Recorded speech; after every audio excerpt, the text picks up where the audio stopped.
Hello everyone, आप सभी का स्वागत है एमएस यूपी पीसीएस में। दोस्तों, लोअर पीसीएस की पीवाईक्यू की क्लास में आज हम पॉलिटी चल रहा है और उसमें हम प्रधानमंत्री एवं मंत्रिपरिषद से क्वेश्चन सॉल्व करना स्टार्ट करेंगे और 100-110 क्वेश्चन कम से कम कंप्लीट किया जाएगा। तो आप लोग क्लास को पूरा देखिएगा। ये क्लास आपके लोअर की तैयारी को और बेहतर करेगा। तो क्लास आप लोग पूरा देखिए। क्लास अच्छी लगे तो लाइक कीजिएगा, शेयर कीजिएगा। चैनल पे नए हैं तो चैनल को सब्सक्राइब करिए। और हमारे इसी चैनल पर लोअर पीसीएस के लिए घटना चक्र की बुक से यूपी स्पेशल और घटना चक्र की बुक से जनरल स्टडी भी चल रहा है। तो आप लोग उन क्लासेस को देखकर अपनी तैयारी बेहतर कर सकते हैं। पहला क्वेश्चन है, निम्नलिखित में से किसने कभी भी भारत के उप प्रधानमंत्री के रूप में कार्यभार नहीं संभाला? कौन भारत के उप प्रधानमंत्री नहीं थे? ये हैं बीपी सिंह, मोरारजी देसाई भी थे, देवीलाल लालकृष्ण आडवाणी, ये सब भी थे। अगला है, भारत के केंद्रीय मंत्रिमंडल में अधिकतम कितने मंत्री हो सकते हैं? लोकसभा की कुल संख्या का 15%। अगला है, उस भारतीय प्रधानमंत्री का क्या नाम है जिन्होंने संसद में यह घोषणा की थी कि वह मंडल आयोग की सिफारिशों को लागू करेंगे? इस घोषणा से भारत में देशव्यापी विरोध शुरू हुआ था। ये है बीपी सिंह। अगला है, भारतीय संविधान में कौन सा अनुच्छेद यह कहता है कि प्रधानमंत्री की नियुक्ति राष्ट्रपति द्वारा की जाएगी? ये है 75, आर्टिकल 75(1) में, 75 सब क्लॉज 1 में। अगला है, निम्नलिखित में से कौन कैबिनेट स्तर का होता है? तो विपक्ष का नेता जो है ये कैबिनेट स्तर का होता है। अगला है, भारत में केंद्रीय मंत्रिपरिषद द्वारा निम्नलिखित में से कौन सी शक्तियों का प्रयोग किया जाता है? तो नीतियां बनाना और राष्ट्रपति को सलाह देना। अगला, निम्नलिखित में से कौन सा वह कारक नहीं है जिस पर भारत में केंद्रीय मंत्रिपरिषद के लिए मंत्रियों को चयन करते समय प्रधानमंत्री को विचार करना चाहिए? व्यक्तिगत क्षमता और योग्यता ये होना चाहिए, पिछड़े वर्गों का प्रतिनिधित्व ये भी होना चाहिए, भौगोलिक प्रतिनिधित्व ये भी होना चाहिए, विदेशी समुदायों का प्रतिनिधित्व ये नहीं, ये गलत है। अगला क्वेश्चन है, 91वें संशोधन द्वारा मंत्रिपरिषद में प्रधानमंत्री सहित मंत्रियों की संख्या कितनी है? ये 15% कर दिया गया, लोकसभा के सदस्यों की संख्या के 15%। अगला, भारतीय संविधान के अनुच्छेद 74 के अंतर्गत केंद्रीय मंत्रिपरिषद को किस प्राधिकरण को सहायता और सलाह देने का अधिदेश दिया गया है? तो भारत के राष्ट्रपति को सलाह देना है। अगला है, भारत के केंद्रीय मंत्रिपरिषद में कौन सा पद पदानुक्रम में प्रधानमंत्री पद के ठीक नीचे आता है? तो कैबिनेट मंत्री का पद प्रधानमंत्री के बाद आता है। अगला है, भारत के संविधान के अनुच्छेद 75 सब क्लॉज 4 के अंतर्गत केंद्रीय मंत्रियों को पद और गोपनीयता की शपथ कौन दिलाता है? तो भारत का राष्ट्रपति। अगला है, भारत में मंत्रिस्तरीय पदानुक्रम में राज्य मंत्रियों को प्रायः कैबिनेट मंत्रियों को सौंपे गए विभागों में द्वितीयक दर्जा प्राप्त होता है। ये वाला ऑप्शन सही हो जाएगा। अगला है, किस प्रधानमंत्री का आंतरिक मंत्रिमंडल उनके काल में विशेष रूप से शक्तिशाली हो गया? ये थी इंदिरा गांधी के काल में। अगला है, भारत में संसदीय कार्य समिति का अध्यक्ष निम्नलिखित में कौन होता है? तो ये केंद्रीय रक्षा मंत्री जो है संसदीय कार्य समिति का अध्यक्ष होता है। अगला है, निम्नलिखित में से किसने भारत के प्रथम उप प्रधानमंत्री के रूप में कार्य किया था? ये थे सरदार वल्लभ भाई पटेल। अगला, निम्नलिखित में से कौन सा भारत में प्रधानमंत्री का कार्य नहीं है? सर्वोच्च न्यायालय के न्यायाधीशों की नियुक्ति करना ये प्रधानमंत्री का कार्य नहीं है। अगला, भारतीय संविधान के किस अनुच्छेद में कहा गया है कि मंत्रिपरिषद लोकसभा के प्रति सामूहिक रूप से उत्तरदायी होगी? ये है अनुच्छेद 75 सब क्लॉज 3 में। अगला है, मंत्रिपरिषद भारत सरकार का अध्यक्ष कौन होता है? मंत्रिपरिषद का अध्यक्ष होता है प्रधानमंत्री। अगला, निम्नलिखित में से कौन भारत की रक्षा सेवाओं से संबंधित सभी मामलों के लिए संसद के प्रति सीधे जवाबदेह होगा? ये रक्षा मंत्री होगा। अगला, भारतीय संविधान के अनुसार निम्न में से कौन मंत्रिपरिषद का गठन नहीं करते? स्थानीय सरकार के मंत्री ये नहीं होते हैं। मंत्री जो मंत्रिमंडल के सदस्य हैं, राज्य मंत्री, उप मंत्री, ये सब रहते हैं। अगला है, संसदीय प्रणाली में राष्ट्रपति द्वारा विधायी, न्यायिक एवं आपातकालीन शक्तियों का उपयोग वास्तव में किसकी सलाह पर किया जाता है? ये किया जाता है मंत्रिपरिषद की सलाह पर। अगला है, निम्नलिखित में से कौन सबसे लंबे समय तक भारत के प्रधानमंत्री के पद पर थे? तो ये थे जवाहरलाल नेहरू। जवाहरलाल नेहरू भारत के सबसे लंबे समय तक के प्रधानमंत्री थे। 15 अगस्त 1947 से 27 मई 1964 तक लगभग 17 वर्षों तक भारत के प्रधानमंत्री थे। अगला है, इनमें से कौन 2 बार भारत के कार्यवाहक प्रधानमंत्री रह चुके हैं? तो ये हैं गुलजारी लाल नंदा। अगला, भारत में केंद्रीय मंत्री पद की शपथ से संबंधित प्रावधान अनुसूची 3 में दी गई है।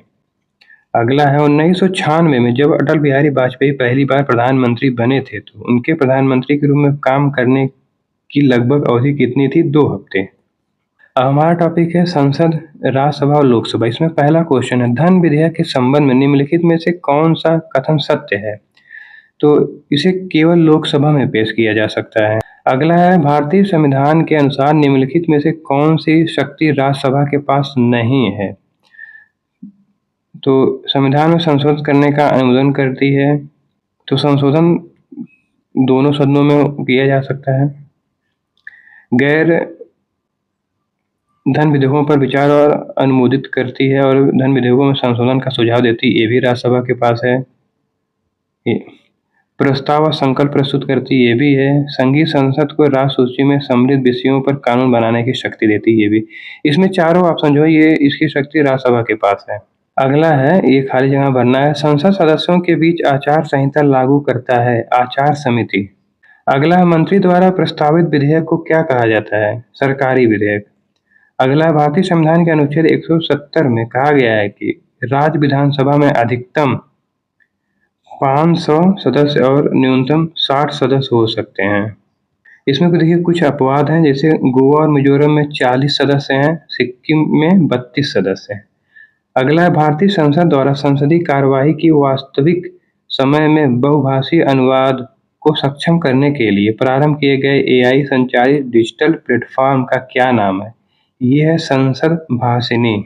अगला है, संसद और उसके सदस्यों की शक्ति, विशेषाधिकार और उन्मुक्तियां भारतीय संविधान के किस अनुच्छेद के अंतर्गत प्रदान की गई हैं? तो ये है 105 के अंतर्गत। अगला है, निम्नलिखित में से कौन सी विशेषता राज्यसभा को विधान परिषद से अलग करती है? महाभियोग की शक्ति राज्यसभा के पास है। अगला है, संसदीय प्रणाली में कार्यपालिका किसके प्रति उत्तरदायी होती है? तो कार्यपालिका जो है वो विधानमंडल के प्रति उत्तरदायी होती है। अगला है, निम्नलिखित में से किसके पास लोकसभा सत्र को स्थगित करने की शक्ति है? तो ये लोकसभा अध्यक्ष के पास होती है। अगला है, अनुच्छेद 245 के अनुसार कानून बनाना संसद का कार्य है। अगला है, निम्नलिखित में से किसी केंद्र शासित प्रदेश में उच्च न्यायालय स्थापित करने का अधिकार है? तो संसद के पास ये अधिकार है। अगला है, निम्नलिखित में से कौन सा सार्वजनिक क्षेत्र का उपक्रम संसद के तहत एक विशेष कानून पारित करके स्थापित किया गया है? तो एक वैधानिक निगम। अगला है, लोकसभा में पद धारण करने की न्यूनतम आयु 25 वर्ष है।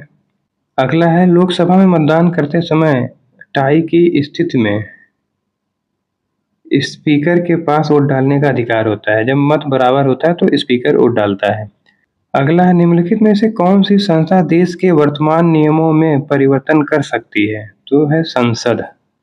अगला है, प्रत्येक 2 वर्ष के बाद राज्यसभा के कितने सदस्यगण सेवानिवृत्त हो जाते हैं? ये है 1/3 सदस्य। अगला है, राज्यसभा सदस्य के लिए न्यूनतम आयु कितनी है? 30 वर्ष। अगला है, निम्न में से कौन सी राज्यसभा की शक्तियों में से एक है? तो यह गैर धन विधेयकों पर विचार और अनुमोदन करता है तथा धन विधेयकों में संशोधन सुझाव देता है, ये सही हो जाएगा। अगला है, भारत विश्व का विशालतम लोकतांत्रिक प्रजातंत्र है। इसकी प्रथम लोकसभा कब आयोजित की गई थी? ये किया गया था 13 मई 1952। अगला है, निम्नलिखित में से कौन सा संसद का कार्य नहीं है? संसद के पास कोई न्यायिक कार्य नहीं है। राष्ट्रपति, उपराष्ट्रपति और सुप्रीम कोर्ट और उच्च न्यायालय के न्यायाधीश को हटाने के लिए मंत्रियों की परिषद जिम्मेदार है। ये ऑप्शन सही नहीं है। अगला है, लोकसभा या विधानसभा चुनाव लड़ने की उम्र क्या है? 25 वर्ष। अगला है, लोकसभा में शून्यकाल की अवधि अधिक से अधिक कितनी हो सकती है? 1 घंटा। अगला है, शून्यकाल का अर्थ क्या है? जब कोई अति महत्वपूर्ण विषय चर्चा के लिए उठाया जाए। अगला है, लोकसभा में सदस्यों द्वारा निजी विधेयक पेश करने की सूचना अवधि क्या है? 1 माह। अगला है, वर्तमान में 543 लोकसभा निर्वाचन क्षेत्र हैं। है। अगला है संविधान द्वारा विचार की गई लोकसभा की अधिकतम संख्या कितनी है? 552। अगला है लोकसभा में कितनी सीटें अनुसूचित जाति और अनुसूचित जनजाति के प्रतिनिधियों के लिए आरक्षित हैं? तो 84 सीटें एससी के लिए और 47 सीटें एसटी के लिए हैं। अगला है लोकसभा के सदस्यों का कार्यकाल कितने वर्ष का होता है? तो ये 5 वर्ष का होता है। अगला है लोकसभा के पहले स्पीकर कौन थे? जीवी मावलंकर। अगला है भारत में निम्न में से किस लोकसभा अध्यक्ष का कुल कार्यकाल सर्वाधिक रहा है? तो ये अभी तक रहा है डॉक्टर बलराम जाखड़। अगला है उत्तर प्रदेश में कुल कितने लोकसभा सीट है? तो ये 80 सीट है। अगला है भारतीय संसद में मंत्रिमंडल के विरुद्ध अविश्वास प्रस्ताव पेश करने के लिए न्यूनतम 50 सांसदों का समर्थन आवश्यक है। अगला है सांसद निधि की वर्तमान राशि कितनी है? ये है 5 करोड़ रुपए। अगला है निम्नलिखित में से कौन सी परिघटना तब उठाई जाती है जब एक संसद सदस्य को लगता है कि सदन की कार्रवाई सामान्य नियमों का पालन नहीं करती? व्यवस्था का प्रश्न। अगला एक व्यक्ति जो संसद का सदस्य नहीं है उसे राष्ट्रपति द्वारा अधिकतम कितने महीने के लिए मंत्री के रूप में नियुक्त किया जा सकता है? तो 6 महीने के लिए। अगला है निम्न में से कौन सा एक बहुमुख सिद्धांत है जिस पर संसदीय प्रणाली संचालित होती है? कार्यपालिका का विधायिका के प्रति उत्तरदायित्व। अगला है संसद के खर्च किसके द्वारा नियंत्रित किए जाते हैं? तो ये है नियंत्रक एवं महालेखा परीक्षक द्वारा। अगला है विधायी मामलों में 2 सदनों लोकसभा और राज्यसभा को धन विधेयक को छोड़कर लगभग समान शक्तियां प्राप्त हैं। अगला है भारत की निम्नलिखित में से किस संसदीय समिति को वित्तीय समिति माना जाता है? तो प्राक्कलन समिति को वित्तीय समिति माना जाता है। अगला है निम्नलिखित में से कौन सी समिति संसद की अस्थायी समिति है? तो लोक लेखा समिति है। अगला है भारतीय संविधान का निम्नलिखित में से कौन सा भाग संसद की शक्तियों और प्रक्रियाओं को रेखांकित करता है? तो भाग 5 है। अगला है भारतीय संसद में प्राक्कलन समिति के सदस्यों का चुनाव कौन करता है? लोकसभा के सदस्य करते हैं। अगला है बहुराज्य सहकारी समितियों के लिए कानून बनाने का अधिकार किसके पास है? तो ये संसद के पास है। अगला है सुचारू शासन सुनिश्चित करने में संसदीय प्रणाली का एक प्रमुख लाभ क्या लाभ है? यह विधायिका और कार्यपालिका के बीच सामंजस्य और सहयोग सुनिश्चित करती है। ये वाला ऑप्शन सही हो जाएगा। अगला है संसद में धन विधेयक के संबंध में निम्नलिखित में से कौन सही है? धन विधेयक केवल लोकसभा में पेश किया जाता है।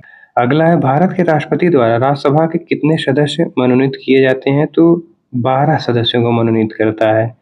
अगला है भारतीय संविधान का कौन सा अनुच्छेद राज्यसभा के संगठन से संबंधित है? तो ये अनुच्छेद 80। अगला है निम्नलिखित में से कौन सा प्राधिकारी राज्यसभा में आचार समिति का गठन करता है? तो राज्यसभा का सभापति। अगला है भारतीय संविधान के अनुच्छेद 80 के अनुसार भारत में राज्यसभा में सदस्यों की अधिकतम संख्या कितनी है? तो 250 है। अगला है राज्यसभा के बारे में कौन सा कथन सही है? इसे संसद का उच्च सदन कहा जाता है और यह कभी भी भंग नहीं होता। अगला है राज्यसभा के संबंध में निम्नलिखित में से कौन सा कथन सही है? प्रत्येक दूसरे वर्ष इसके 1/3 सदस्य सेवानिवृत्त हो जाते हैं। अगला है राज्यसभा के महासचिव की नियुक्ति इनमें से किसके द्वारा की जाती है? राज्यसभा के सभापति द्वारा। अगला है राज्यों की परिषद राज्यसभा पहली बार कब गठित की गई थी? 3 अप्रैल 1952 को। अगला है भारत की संसद के उच्च सदन के संबंध में इनमें से कौन सा कथन सही है? यह कभी भी भंग नहीं होता। अगला भारतीय संसद का उच्च सदन कौन सा है? तो राज्यसभा। अगला लोकसभा में सदन का नेता निम्नलिखित में से कौन होता है? प्रधानमंत्री। अगला यदि राष्ट्रपति की यह राय है कि लोकसभा में आंग भारतीय समुदाय का प्रतिनिधित्व पर्याप्त नहीं है तो वह लोकसभा में उस समुदाय के 2 सदस्यों को मनोनीत कर सकता है, लेकिन अब उसको 104वें संविधान संशोधन द्वारा हटा दिया गया है इस प्रावधान को। अगला है लोकसभा की बैठक बुलाने के लिए सदस्यों का न्यूनतम कोरम कितना होना चाहिए? 1/10। अगला है एक वर्ष में लोकसभा के कितने सत्र होते हैं? वैसे 3 सत्र होते हैं, बजट, मानसून और शीतकालीन सत्र। अगला है 2019 के लोकसभा आम चुनाव के बाद किस लोकसभा का गठन किया गया था? तो 17वीं लोकसभा का गठन किया गया था। 2024 में ये 18वीं लोकसभा का गठन किया गया है। अगला है, भारत के वित्त मंत्री द्वारा केंद्रीय बजट में प्रस्तुत किया जाता है लोकसभा में। हमारा टॉपिक है राज्यपाल। इसमें पहला क्वेश्चन है, भारतीय संविधान के किस अनुच्छेद में यह शामिल है कि राज्यपाल विधानसभा को संबोधित कर सकते हैं, राज्यपाल सदन को संदेश भेज सकते हैं? ये है 175 में। अगला है, राज्य सरकारों का संवैधानिक प्रमुख कौन होता है? राज्यपाल होता है। अगला है, भारतीय संविधान के अनुच्छेद 161 के अनुसार निम्नलिखित में से किसे सजा माफ करने या सजा में हेरफेर करने की शक्ति प्राप्त है? तो ये राज्यों के राज्यपाल को प्राप्त है। अगला है, भारत के संविधान में निम्न में से किसके विरुद्ध अभियोग चलाने का प्रावधान नहीं है? तो ये राज्यों के राज्यपाल के। अगला है, भारत के किसी राज्य के राज्यपाल के पद का आधिकारिक कार्यकाल कितने वर्ष का होता है? तो 5 वर्ष का होता है। अगला है, स्वतंत्र भारत में किसी राज्य की प्रथम महिला राज्यपाल कौन थी? तो ये है सरोजिनी नायडू, उत्तर प्रदेश की राज्यपाल थी ये। अगला है, निम्नलिखित में से कौन सा कथन सही है? इसमें भारत के राष्ट्रपति राज्य के राज्यपाल को नियुक्त करता है। अगला है, भारत में किसी राज्य के राज्यपाल की नियुक्ति का प्राधिकारी निम्नलिखित में से कौन होता है? तो भारत का राष्ट्रपति। अगला है, राज्यपाल के संदर्भ में कौन सा कथन सही है? वह राज्य विधान परिषद की 1/4 सदस्यों को मनोनीत करता है। ये गलत हो जाएगा। वह विधान परिषद की 1/6 सदस्यों को मनोनीत करता है। कला, साहित्य, विज्ञान और समाज सेवा और सहकारी आंदोलन। वह एंग्लो इंडियन समुदाय के राज्य विधान सभा के लिए 2 सदस्यों को मनोनीत करता है। ये पहले करता था, अब ये प्रावधान हट गया, ये भी गलत हो जाएगा। इसमें कोई नहीं सही है। 104वां संविधान संशोधन 2019 में भारतीय वाला प्रावधान हटा दिया गया है। अगला है, को विधानसभा का सत्रावसान करने की शक्ति प्राप्त ये राज्यपाल के पास है। अगला है, भारत के संविधान के किस अनुच्छेद के अधीन राज्यों के राज्यपाल को अध्यादेश जारी करने की शक्ति? ये 213 में है। हमारा अगला टॉपिक है विधानसभा और विधान परिषद। इसमें पहला क्वेश्चन है, किसी विधानसभा में भारत के संविधान के अनुसार कम से कम और अधिकतम से अधिकतम कितने सदस्य होते हैं? कम से कम 60, अधिकतम 500। अगला है, भारतीय राज्यों में मुद्रा बिल होने के लिए एक बिल को कौन प्रमाणित करता है? तो राज्य विधानसभा अध्यक्ष। अगला है, भारतीय संविधान में कौन सा अनुच्छेद मुख्यमंत्री के कर्तव्यों को परिभाषित करता है? तो ये है 167। अगला है, निम्नलिखित में से किस राज्य में विधान परिषद है? तो ये कर्नाटक में है। विधान परिषद उत्तर प्रदेश में है, कर्नाटक में, बिहार, महाराष्ट्र, आंध्र प्रदेश और तेलंगाना में है। अगला है, निम्नलिखित में से किस राज्य में द्विसदनीय विधानमंडल नहीं है? तो राजस्थान में द्विसदनीय विधानमंडल नहीं है। अगला है, भारत में किसी राज्य की प्रथम महिला मुख्यमंत्री कौन थी? ये थी सुचेता कृपलानी, यूपी की थी ये मुख्यमंत्री। सो फ्रेंड्स, अब इस क्लास को यहीं पर एंड करते हैं। अगली क्लास में हम न्यायिक ढांचा, सर्वोच्च न्यायालय, उच्च न्यायालय से संबंधित क्वेश्चन सॉल्व करना स्टार्ट करेंगे। और इस क्लास में भी हमने लगभग 105 क्वेश्चन कंप्लीट कर लिया है और हम हर क्लास में 100 क्वेश्चन से ज़्यादा कवर करते हैं और क्लास ज़्यादा लंबी होती नहीं है। ये हमारी कोशिश रहती है, कम समय में ज़्यादा से ज़्यादा रिवीजन, यही हमारा टारगेट रहता है। क्लास आप लोगों को अच्छी लगी हो तो लाइक कीजिएगा, शेयर कीजिएगा। चैनल पे नए हैं तो चैनल को सब्सक्राइब करिएगा। मिलते हैं नेक्स्ट क्लास में। पढ़ते रहिए, अपना ख्याल रखिए। All the best. जय हिंद।